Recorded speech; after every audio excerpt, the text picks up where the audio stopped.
विष्णुपत्नी विष्णुदुर्गा म्हणतात. विष्णुपत्नी विष्णुदुर्गा जी आहे तिच्या अधिष्ठान आहे भवानी, अंबिका, तुळजा भवानी म्हणतो आपण.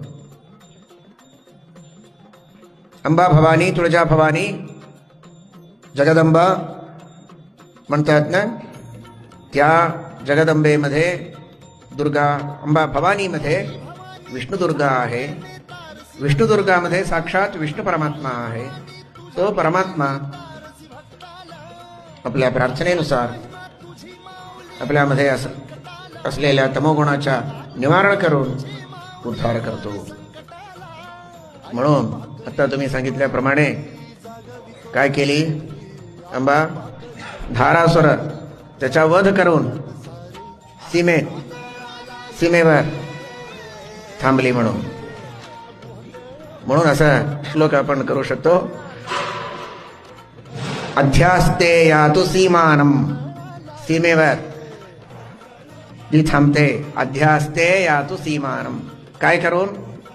हत्वा धारासुरम पुरा, धारासुराचा संहार करून सीमेवर जी माता थांबते. नंतर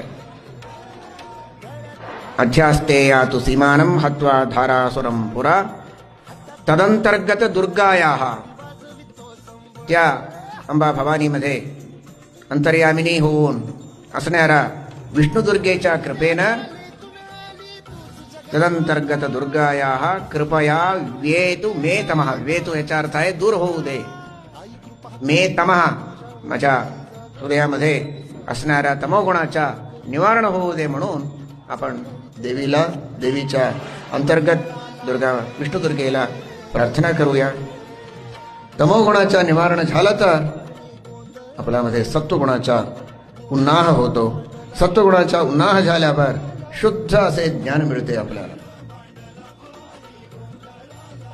आता दान आहे, तीर्थयात्रा, आई वडिलांची सेवा, परोपकार इत्यादी सत्कर्मे आहेत, शुभकर्मे आहेत.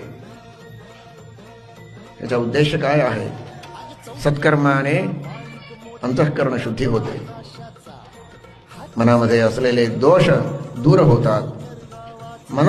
अंतःकरणाची शुद्धी झाली तर शुद्ध अंतःकरणामध्ये, शुद्ध अशा मनामध्ये ज्ञान येते.